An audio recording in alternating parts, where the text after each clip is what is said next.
بسم اللہ الرحمن الرحیم۔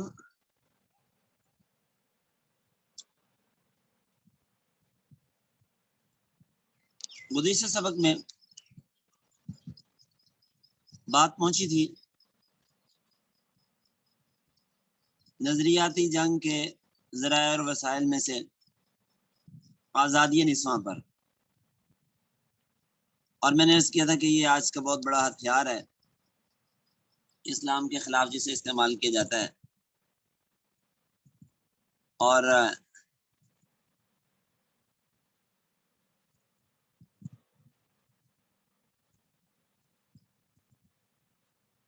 یہ جو ہتھیار ہے یہ آج کا نہیں ہے، قدیم اور پرانا ہے۔ چنانچہ کتابوں میں لکھا ہے کہ بنی اسرائیل کو گمراہ کرنے کے لیے یہی ہتھیار عمالقہ قوم نے استعمال کیا تھا۔ مطلب یہ ہے کہ یہ آج کی سازش نہیں ہے، پرانی سازش ہے۔ زن زر زمین کے جھگڑے بھی آج کے نہیں ہیں، قدیم ہے۔ تو یہ بھی ایک زن پر ہونے والا جھگڑا ہے، یعنی قائم کیا جانے والا۔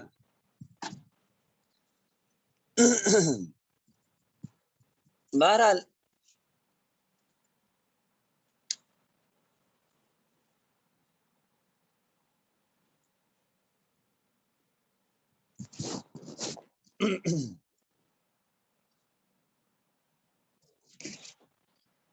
مسلمان عورتیں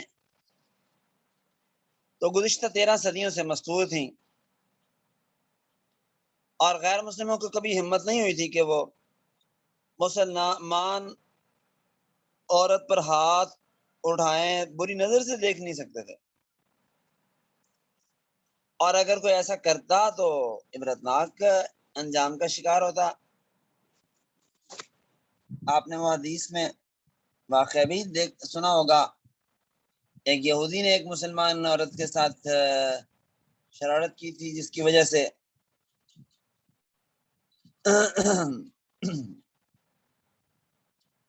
اسے خمیازہ بھگتنا پڑا تھا، مارا گیا تھا۔ ایک مسلمان نے اٹھ کے قتل کر دیا تھا اسے۔ تو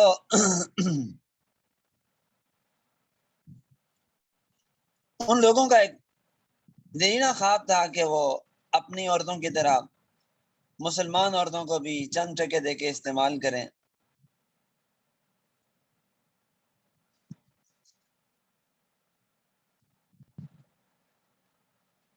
لیکن ظاہر ہے کہ کوئی کلمہ گو عورت رضامند ہو کے اپنا حسن ان پہ ظاہر کرے، ان کی تسکین کا سامان بنے، تو ممکن نہیں تھا۔ تو انہوں نے مسلمان عورت کا ذہن بدلنا شروع کیا، تاکہ مسلمان عورت جب اس کا ذہن بدل جائے تو وہ خوشی سے ایسا ناجائز تعلقات قائم کرنے کے لیے ایسے تیار ہو جائے۔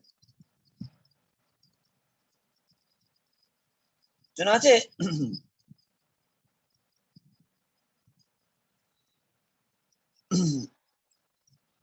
مسلم معاشرے کو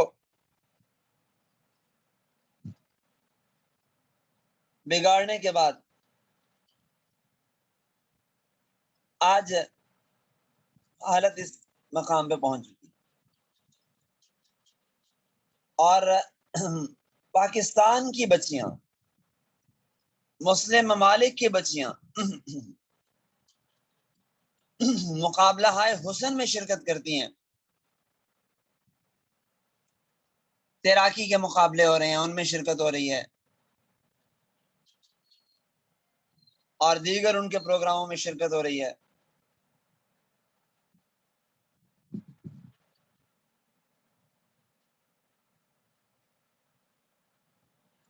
جس کے نتیجے میں ان کی وہی دیرینہ آرزو اور خواہش پوری ہو رہی ہے۔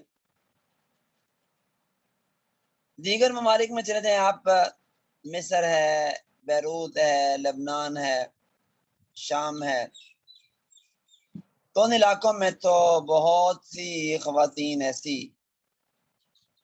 آزاد خیال لبرل مسلمان کہلانے والی، وہ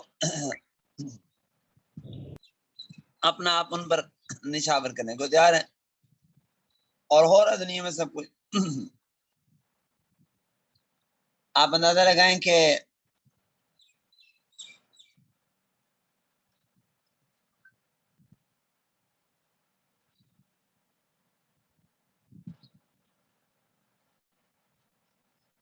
یہاں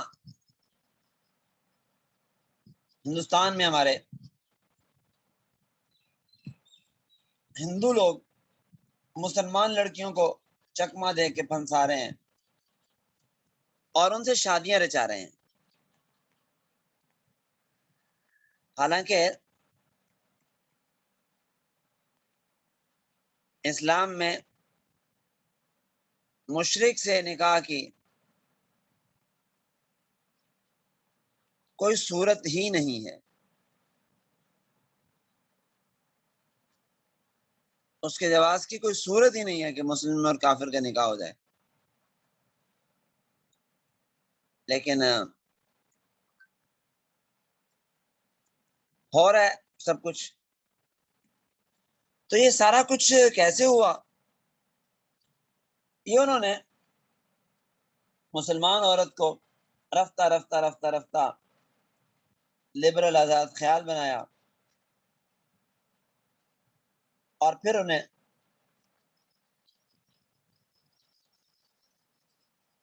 اپنی طرف مائل کیا۔ اب مغرب آزادی نسواں کو فروغ دینے کے لیے، مسلم عورت کا ذہن بدلنے کے لیے جب پروپیگنڈا کرتا ہے،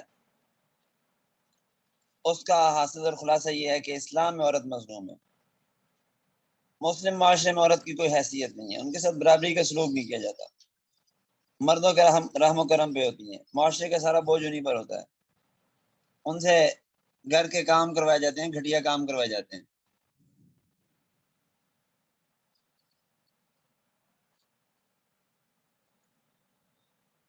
تو یہ پروپیگنڈا کر کے مغرب مسلمان عورتوں کو اسلام سے متنفر کرنے کی کوشش کرتا ہے۔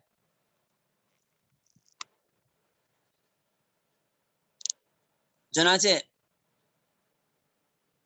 کہا جاتا ہے کہ اسلام میں عورت کو گھر کا قیدی بنا دیا گیا ہے،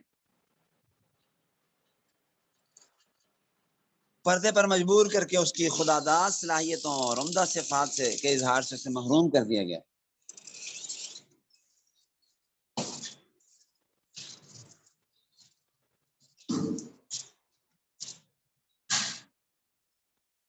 اور اسی طرح یہ کہ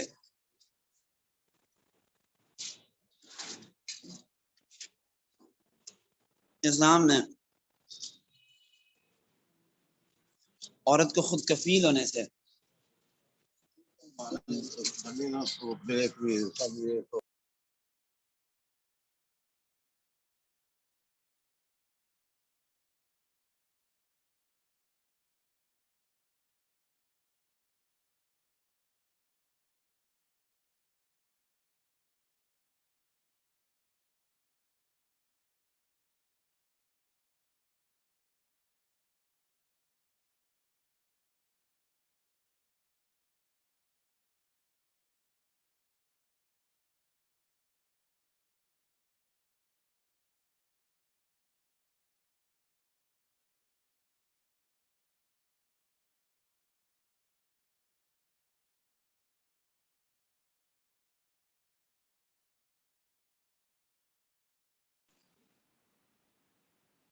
مولانا سرفراز اسد نور اللہ مرقد اپنا ایک واقعہ سناتے تھے، فرماتے کہ میرے پاس ایک خاتون آ گئی، شیخ پڑھاتے تھے خواتین کو، تو وہ خاتون آ گئی، پردے میں کہیں گے آپ سے کوئی مسئلہ پوچھنا ہے. تو شیخ نے فرمایا کہ میں سبق پڑھا رہا ہوں، فارغ ہوتا ہوں تو پھر پوچھ لینا. کہا نہیں جی مجھے جلدی ہے، مجھے پہلے مسئلہ بتا دیں. کہا جی پوچھو. چلو مسئلہ یہ ہے کہ اسلام نے عورت کے ساتھ زیادتی کی ہے اور عورت کا حق کم رکھا ہے، میراث عورت کے ساتھ انصاف نہیں کیا، مرد عورت میں مساوات نہیں رکھی. اس قسم کا اس نے سوال کیا. شیخ کہتے میں نے اسے بات کی، سمجھایا، تو وہ پھر اس نے مزید اعتراض کیا میری بات پہ. شیخ کہتے میں نے کہا اچھا چلو اب آپ نے بات چھیڑ دی ہے تو میں بات کرتا ہوں. شیخ کہتے کہ یہ بتاؤ کہ اگر شیخ نے کہا کہ مرد عورت میں مساوات تو ہے نہیں، تم کہتی ہو ہے، تو یہ بتاؤ کہ اگر کوئی عورت کسی مرد کی شرمگاہ کاٹ دے اعلی تناسل، تو عورت مرد عورت کی کون سی ایسی چیز ہے جو کاٹ سکتا ہے؟ اور اگر مرد کسی عورت کے پستان کاٹ دے تو عورت مرد کی کون سی چیز ہے جو کاٹ سکتی ہے پستانوں کی جگہ؟ اور اگر کوئی عورت کسی مرد کی داڑھی مونڈ دے تو مرد عورت کی کہاں سے داڑھی مونڈے گا؟ عورت کی داڑھی ہے نہیں. تو مرد عورت میں مساوات تو فطری طور پہ اللہ نے نہیں رکھی. جائے کہ تم کہو کہ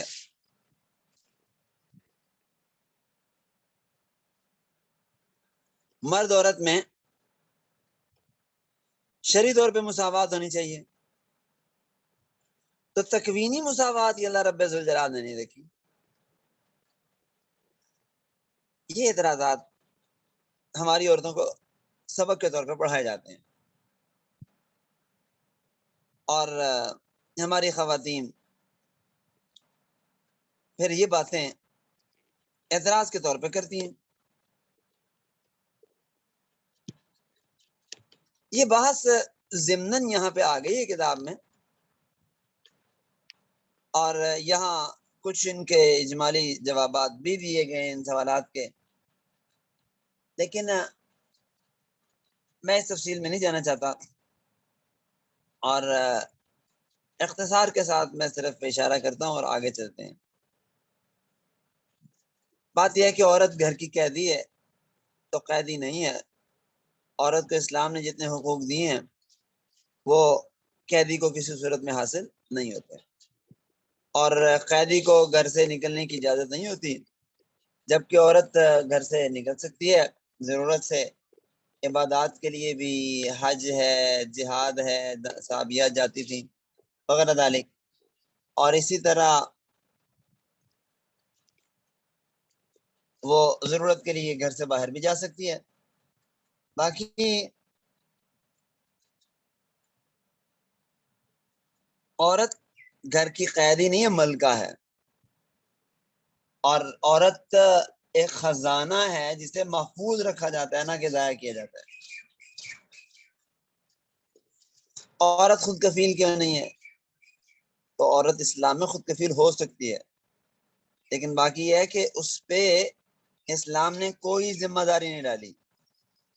بیٹی ہے، شوہر باپ اس کا خرچہ کرے، بیوی ہے، شوہر اس کا خرچہ کرے، بہن ہے تو بھائی اس کا خرچہ کرے، اور ماں ہے تو بچے اس پہ خرچہ کریں.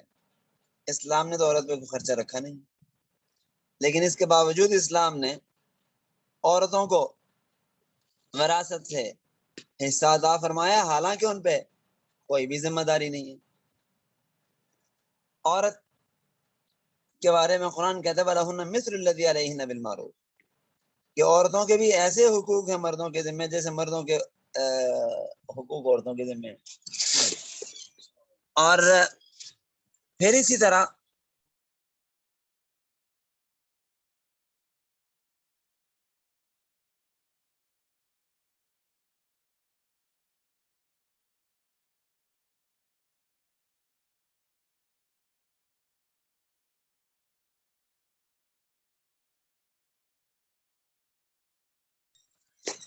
عورت کے بارے میں کہا جاتا ہے کہ یہ ناقص العقل ہے. تو ناقص العقل ہونا عورت کی کوئی کمزوری اور خامی نہیں ہے، یہ خوبی ہے.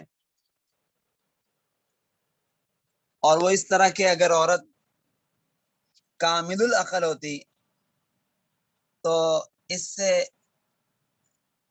وہ ذمہ داریاں پوری نہیں ہو سکتی تھیں جو اب اللہ تعالیٰ عورت سے پوری کروا رہا ہے.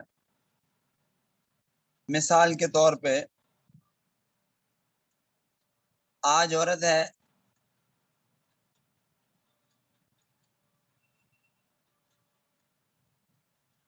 جو بہت سے ایسے کام کرتی ہے جو کام عقل مند انسان نہیں کر سکتا، یعنی کامل العقل انسان سے نہیں کروائے جا سکتے. مثلا بچوں کے پیشاب کھانا دھونا، اور بچے نے پیشاب کر دیا رات کو تو پیشاب کی جگہ پہ خود سو جانا، اور بچے کو صاف جگہ پہ سلانا وغیرہ وغیرہ، اس طرح کی کہ 20 ایسے کام ہیں جو اللہ اس سے لیتے ہیں. باقی بھی گھرداری کر کے کام کاج. تو آپ سمجھتے ہیں کہ زیادہ عقل مند آدمی تو وہ قابو نہیں آتا، کام کاج بڑے کرنے کی کوشش کرتا ہے، چھوٹے کام نہیں کرتا. تو غرض ہے کہ اللہ تعالیٰ نے اس کو ناقص العقل بنایا ہے، تو یہی اس کا کمال ہے کہ ناقص العقل ہونے کے بعد یہ گھر کے اتنے ایسے کام کرتی ہے. اچھا، پھر ناقص العقل والی جو روایت ہے، حدیث ہے، وہ آج ہم پوری نہیں پڑھتے. پوری حدیث کیا ہے؟ یعنی پوری نہیں مرد پڑھتے نا. پوری حدیث کیا؟ ناقصات عقل و دین ما رأيت من ناقصات عقل و دین اذهب للب الرجل الحاذن من احداکم. ہے تو ناقص العقل لیکن بڑے بڑے عقل مندوں کی عقل کو لے اڑنے والی. اور ظاہر ہے کہ یہ تو کوئی نقص نہیں ہے، یہ تو کمال ہے. عقل تو تھوڑی ہے لیکن بڑی بڑی عقلوں والوں کی عقلیں اڑا دینے والی ہیں. تو کمال ہے نہ کہ نقص.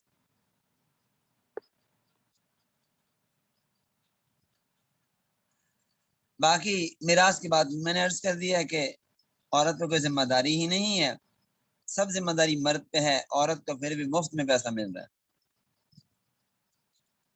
طلاق کا حق عورت کو کیوں نہیں دیا گیا؟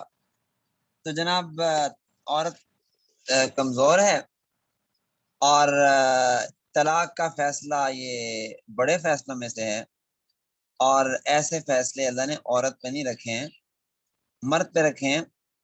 اس لیے کہ اگر ایسے فیصلے عورت پر رکھے جاتے تو عورت ایسے فیصلے نہیں کر سکتی تھی، اور کمزور ہونے کی وجہ سے وہ جلد بازی میں غلط فیصلہ کر سکتی ہے اور کرتی ہیں. تو اس لیے اس میں بھی عورت کی خیر خواہی ہے، عورت کا کوئی نقصان نہیں ہے، نقص نہیں ہے. اس کا فائدہ ہے کہ اللہ تعالیٰ نے اس کو طلاق کا حق نہیں دیا، لیکن خلا کا حق دیا ہے. اور عدالت کو شریعت نے پابند کیا ہے کہ اگر عورت پر ظلم ہو رہا ہے اور واقعتاً ظلم ہے تو مرد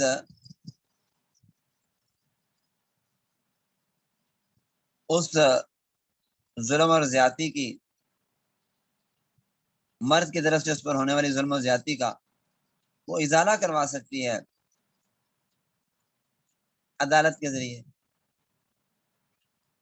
تو اسلام نے عورت کو طلاق کا حق نہ دے کر پھر بھی اس کی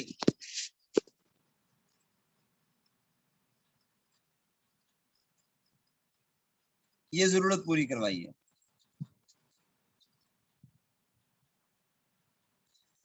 پھر عورت سے متعدد شوہر کیوں نہیں رکھ سکتی؟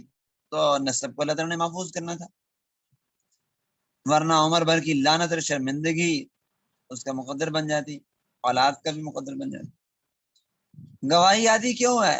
اسلام نہیں چاہتا کہ عورت عدالتی بھیڑوں میں پڑے، اگر مجبور ہو جائے جانا پڑے تو وہ اکیلی نہ جائے، اس کے ساتھ ایک خاتون ساتھ ہو تاکہ حوصلہ رہے اسے، اور چونکہ اللہ تعالیٰ نے فطری طور پہ اسے یادداشت کا وہ مقام نہیں دیا، اس لیے فرمایا کہ وہ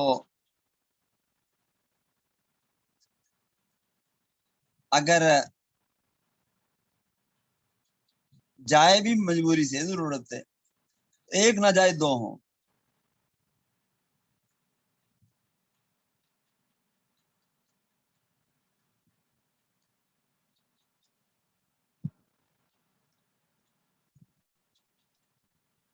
قرآن نے اس کی وجہ بیان کی، فَتَذَكِّرَ إِحْدَاهُمَا الْأُخْرَى، اگر ایک بھول جائے تو دوسرے سے یاد کروا دے۔ اب یہ بھی ایک بڑی حکمت ہے،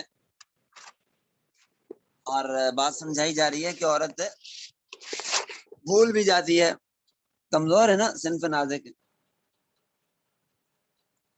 بہرحال یہ مستشرقین کے اعتراضات اسلامی عورتوں پر استعماری اور استشراقی لوگوں کی طرف سے ہوتے ہیں، تو مسلمان خواتین ان اعتراضات کو سن کر اسلام سے بدظن ہوتی ہیں اور پریشان ہو جاتی ہیں بس اوقات۔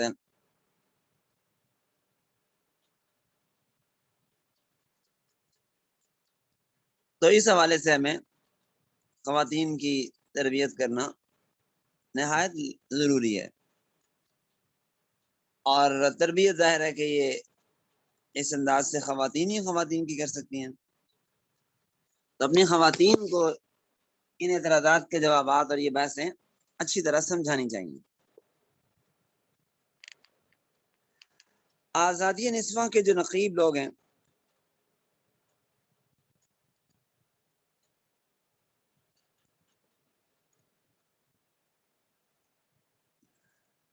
وہ اس سلسلے میں دنیا کے اندر بڑی بڑی کانفرنسیں کرتے ہیں۔ چنانچہ 1913 میں باقاعدہ سازش کے تحت ایسی جدت پسند خواتین کو سامنے لایا گیا، انہوں نے سر عام نقاب اتارے، برقعے پھینکے۔ مصر میں ہدا شعراوی تھی، پردے کے خلاف اس نے آواز اٹھائی، اور اس ہدا شعراوی اور اس جیسی عورتیں، ان کا پس منظر یہ تھا کہ ان کے شوہر یا ان کے ماں باپ وہ انگریز کے ایجنٹ تھے، ان کے وفادار نوکر اور خادم تھے۔ تو ان لوگوں نے، ان عورتوں نے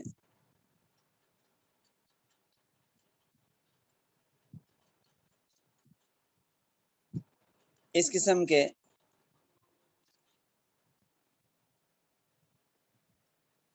نعرے لگائے اور ان سے تربیت پا کے انہی کی بولی بولی مسلمانوں میں۔ 1923 میں معتمر النساء کے نام سے اٹلی کے شہر روم میں خواتین کی ایک عالمی کانفرنس منعقد ہوئی، جس میں عالم اسلام سے مغرب زدہ خواتین کو بلایا گیا، اور ایجنڈا یہ تھا کہ عورتوں کو آزادی دی جائے اور ان پر جو ظلم و ستم ہوتا ہے اس کو ختم کیا جائے۔ اس کانفرنس میں ہدا شعراوی نے برقع اتار کر اپنے پاؤں کے نیچے رکھا اور اسے مسل کر اعلان کیا کہ آج کے بعد پردے کا رواج ختم ہے، جو عورت جس طرح چاہے لباس۔ اور پھر دنیا میں، اسلامی دنیا میں ایسی تقریبیں منعقد ہونے لگی، پردے کا مذاق اڑایا جانے لگا۔ دریائے نیل کے کنارے ایک محفل آراستہ ہوئی، جس میں فرنگی ماحول میں پلنے والی عورتوں نے برقعے اتارے، دریائے نیل کی مٹی اور کیچڑ میں رگڑے اور اعلان کیا کہ اب عورتیں آزاد ہیں۔ 1934 میں مصطفیٰ کمال اتاترک کے جدید ترکی میں عورتوں کو رائے دہی کا حق دیا گیا. اس کے بعد عورتوں کو پارلیمنٹ میں نمائندگی دی گئی، جس کے بعد عورتوں کے لیے سیاست میں حصہ لینے کا دروازہ کھل گیا. تو یہ جو آزادی نسواں کے نقیب ہیں، یہ بے پردگی کی دعوت 5 مراحل میں دیتے ہیں. پہلا مرحلہ یہ کہ نقاب اتارو، پردہ نہ کرو. اور یہ کہا جاتا ہے کہ جناب پردے کا حکم تو صرف ازواج مطہرات کے ساتھ تھا، امت کے لیے تو ہے ہی نہیں. بات اپنی جگہ ٹھیک ہے، پردے کا حکم ازواج مطہرات کو تھا، لیکن یہ حکم صرف ازواج مطہرات کو نہیں ہے. ازواج مطہرات کے ذریعے یہ حکم اللہ تعالیٰ نے امت کو بھی دیا ہے. باقی ازواج مطہرات کے لیے پردے کا یہ حکم تھا کہ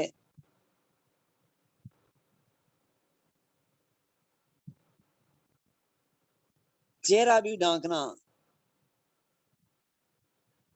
اور چہرہ کا بھی پردہ کرنا ان پر لازم اور ضروری تھا.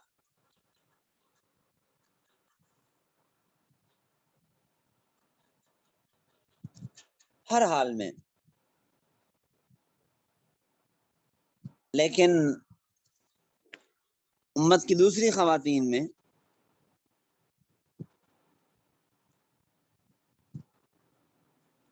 اللہ تعالیٰ نے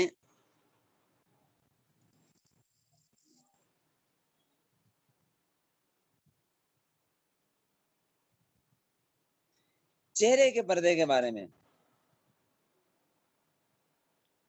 کچھ رخصت عطا فرمائی ہے ضرورت کے موقع پہ.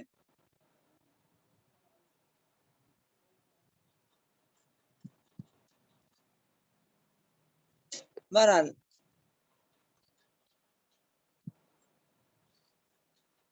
مسئلہ فقہی ہے، اور حضرت مولانا علامہ شبیر عثمانی نے تفسیر عثمانی کے حاشیے میں بھی اس مسئلے پہ مختصر کلام کیا ہے، اور بھی کتابوں میں. ابھی تفصیلات کا وقت نہیں. نمبر 2، غیر محرم مردوں سے میل ملاپ پر انہیں ابھارا جاتا ہے، اور اسکولوں کالجوں میں کو ایجوکیشن اور مخلوط تعلیم، دوستانہ تعلقات، مخلوط تقریبیں. مقصد یہ ہوتا ہے کہ عورتوں سے حیا کو نکال دیا جائے.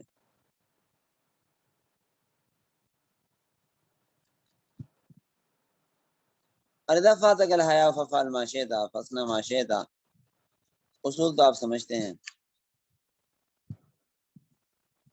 تیسرا مرحلہ ہوتا ہے الخروج من البیت، 4 دیواری سے باہر نکالنا. پردہ، 4 دیواری میں رہنا، یہ دقیانوسیت ہے. گھر سے باہر نکلیں، دنیا کا نظارہ کریں. خیر القرون کی عورتیں نکلتی تھیں، جنگوں میں شریک ہوتی تھیں. آج کی عورت کیوں گھر سے باہر نہیں نکلتی؟ دیکھو جی، محمد علی جناح کی ہمشیرہ فاطمہ جناح مادر ملت، وہ دیکھو کیسے دنیا کے سامنے کام کیا، انہوں نے کام کر کے دکھایا. رانا لیاقت علی خان، لیاقت علی خان کی بیگم، وزیر اعظم پاکستان سب سے پہلے بیگم خلیق الزمان، مسز نصرت بھٹو، بے نظیر بھٹو، اور اس طرح کی خواتین کو پیش کیا جاتا ہے کہ دیکھو وہ بھی تو مسلمان ہیں، باہر نکل کی قوم کی خدمت کرتی ہیں، تو خدمت کر ہی رہی ہیں نا، تو آپ کیوں نہیں کرتی، آپ کیوں نہیں کر سکتے؟ اور اگلا مرحلہ ہوتا ہے الخروج للعمل، کام، مردوں کے شانہ بہ شانہ مل کے کام کرنا. تو عورت مرد میں مساوات ہے، برابری ہے، برابر کام کرنے ہیں دونوں نے. چنانچہ تعلیم ہے، تجارت ہے، ٹرانسپورٹ ہے، پولیس ہے، فوج ہے، سیاست، ہر میدان میں عورتوں کو مردوں کے برابر کھڑا کرنے کی مہم چلائی جاتی ہے.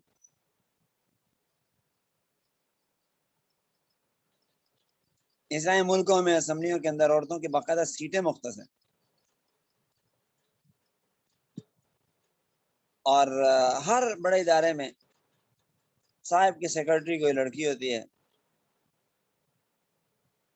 اور ایسی خواتین کہ اپنی عزت سے ہاتھ دھونے کے واقعات بھی بکثرت آپ سنتے رہتے ہیں، اور بہت سی ایسی ہوتی ہیں جو بیچاری ہیں اپنی عزت داؤ پہ لگا دیتی ہیں اور پھر ان چیزوں کو چھپا کے رکھتی ہیں تاکہ لوگوں کے ہاں بدنامی نہ ہو۔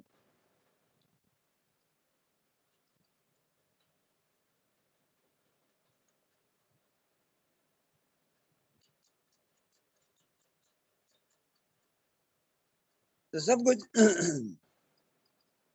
دنیا میں ہوتا ہے۔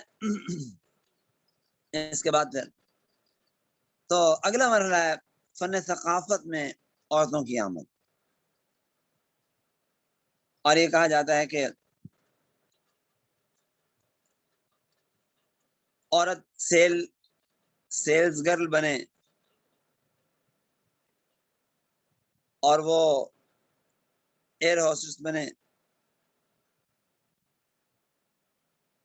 تو ٹھیک ہے، اس میں فائدہ ہے، لیکن اگر وہ اپنے حسن کو استعمال کر کے کام کرے تو تھوڑے دنوں میں بہت زیادہ شہرت اور آمدن کما سکتی ہے۔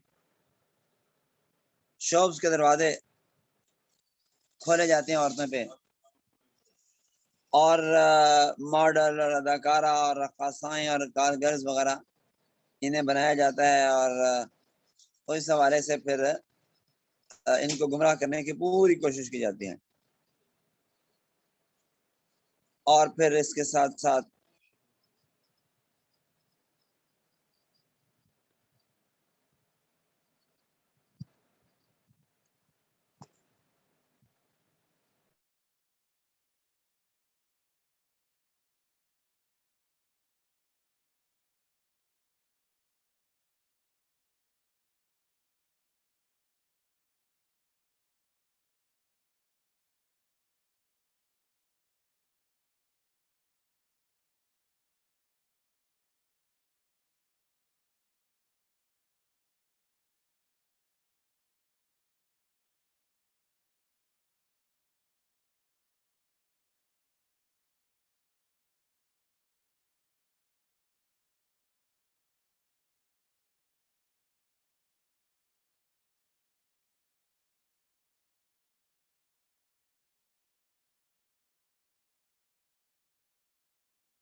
اب اسلامی معاشرتی اقدار کیا ہیں؟ تو اسلام نے مرد عورت کو ایک پاک صاف عفت و عصمت کا جامع رشتہ عطا فرمایا ہے، عورت کی عفت عصمت کا بہت زیادہ خیال کیا ہے، اور یہ جو ایک ضرورت ہے توارث نسل کی، اس کو صاف شفاف رکھا ہے، اور مرد کی اور عورت کی جو فطری ضرورت ہے شہوت، اس کا بھی لحاظ رکھا ہے، اور ایک معتدل قسم کا نظام اسلام نے دیا ہے۔ اور ظاہر بات ہے کہ اسلام چونکہ فطری دین ہے، فطرت کا بھی لحاظ رکھا ہے، اور اس کے ساتھ ساتھ ان کی دنیا کے جو نظام ہے توارث تناسل کا، اس کا بھی خیال رکھا ہے۔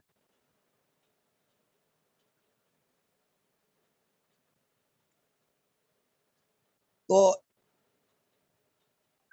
اس کو سامنے رکھتے ہوئے اسلام نے کچھ پابندیاں لگائی ہیں، کچھ رشتے متعین کیے ہیں جن سے شادی کر سکتے ہیں، اور جن سے نہیں کر سکتے انہیں بتایا ہے اور محرم غیر محرم بتایا ہے۔ مقصد یہ ہے کہ فطرے کا دروازہ نہ کھلے اور عفت عصمت اور پاک دامنی حاصل۔ اسلام نے عورت کو ماں بہن بیٹی کا روپ دیا ہے، درجہ دیا ہے، اور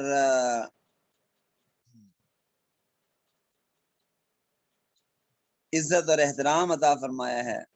چنانچہ عورتوں نے پردے میں رہ کے دین کی بڑی خدمت کی ہے۔ فقیہات صحابیہ ہوئی ہیں، محدثات صحابیات تابعیات اور امت کی خواتین ہوئی ہیں، فقیہات اور محدثات۔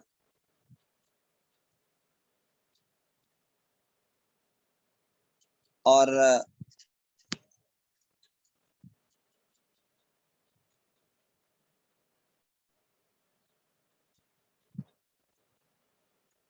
اسی طرح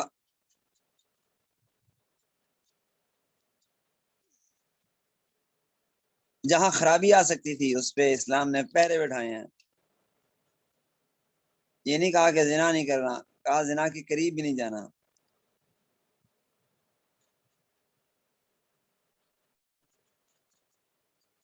تو بہرحال مختصر یہ کہ اسلام نے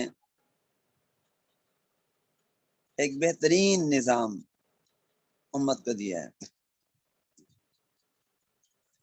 اور پھر اس کے ساتھ ساتھ بے پردگی کے مفاسد اور خرابیاں بیان کی ہیں کہ بے پردہ ہونے سے نقصان کیا ہوتا ہے۔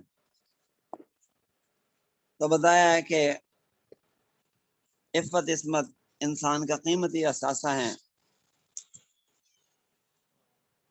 انسانی تعلقات کی بنیاد، خاندگی رشتوں کا محور اور انسانی نسب کی مور ہوتی ہیں۔ پردہ عصمت کا محافظ ہے، عصمت لٹ جائے تو سب کچھ ختم ہو جاتا ہے۔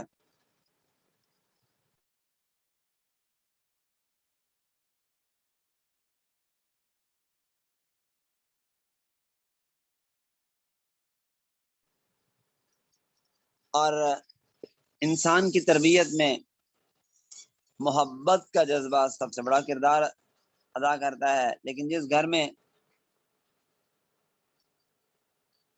ماں باپ کا باہمی اعتماد ٹوٹ جائے وہاں ہر لمحہ نفرتیں ظاہر ہوتی ہیں، محبت کا نام و نشان نظر نہیں آتا، محبت سے معلوم ہو کر اولاد بھی آوارہ ہو جاتی ہے، اچھی تربیت نہیں ہو سکتی ان کی، گھر تباہ ہو جاتا ہے، اولاد بکھر جاتی ہے۔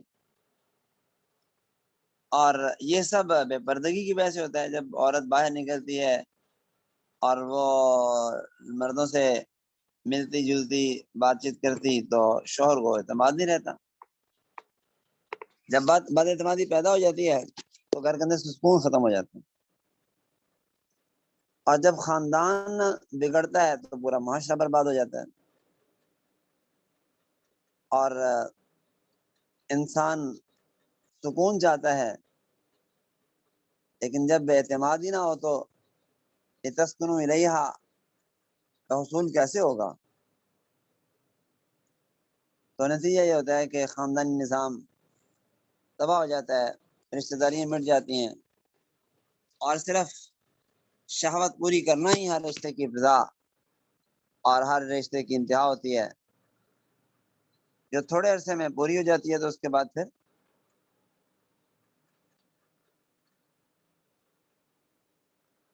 لڑائی جھگڑے کے سوا کچھ نہیں ہوتا۔ اب یہ تو اسلام کا ایک نظام ہے بہترین، اور ایک طرف مغرب کا نظام ہے۔ سوال یہ ہے کہ مغرب نے عورت کو کیا دیا ہے؟ تو مغرب میں بھی عورتیں شوہروں کے تشدد کا شکار ہیں، باوجود ہے کہ وہاں سختی ہے، اور زنا کی قانونی اجازت ہونے کے باوجود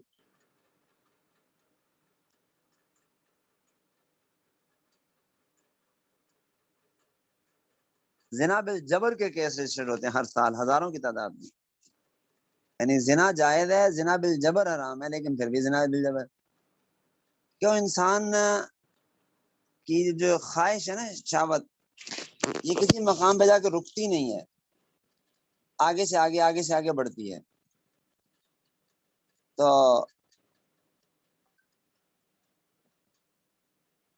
اس لیے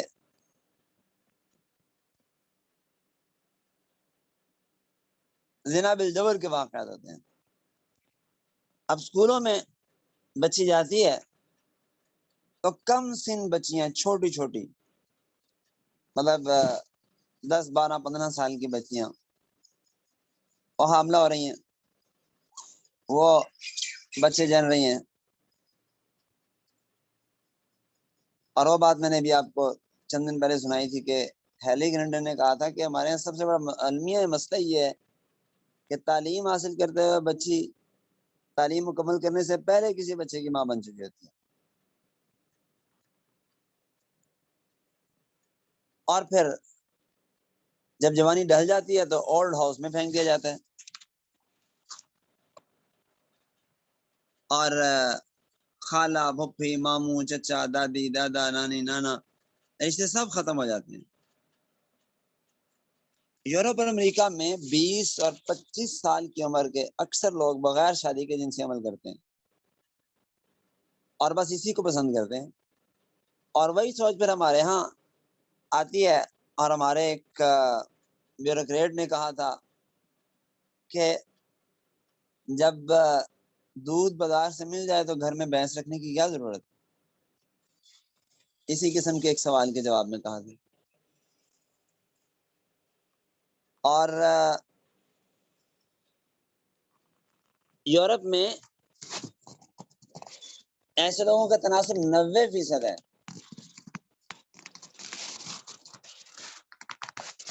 جو یہ والی زندگی پسند کرتے ہیں، اور 1000 میں سے، یعنی مطلب یہ ہے کہ 1000 میں سے صرف 36 افراد شادی کرتے ہیں، بقیہ سارے ایسا ہی رشتہ رکھتے ہیں۔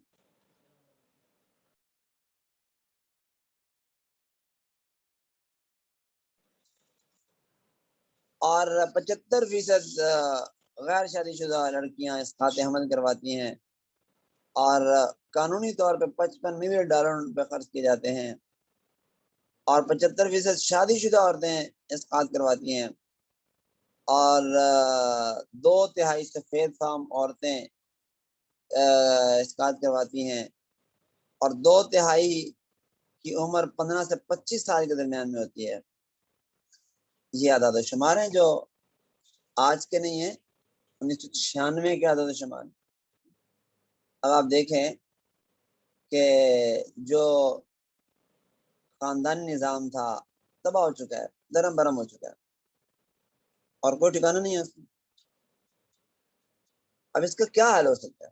ظاہر بات ہے کہ اس کا حل اب اسلام میں ہی ہے۔ اسلام کے علاوہ کوئی دنیا کا مذہب، دنیا کی کوئی طاقت اس کو حل نہیں پیش کر سکتے۔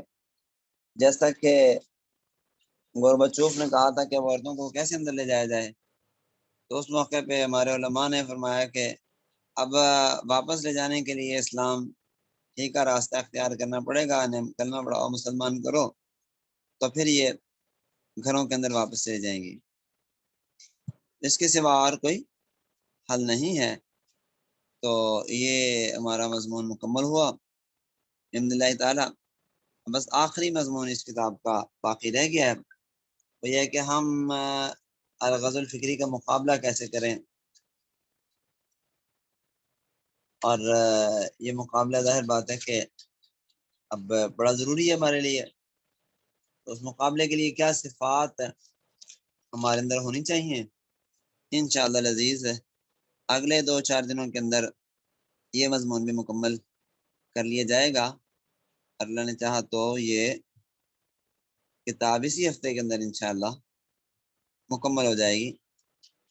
تو آج اسی پہ اکتفا کرتے ہیں۔ حاضر المرام ابھی حاضر القدر نقطہ اليوم وللہ الحمد والآخرہ، جزاکم اللہ۔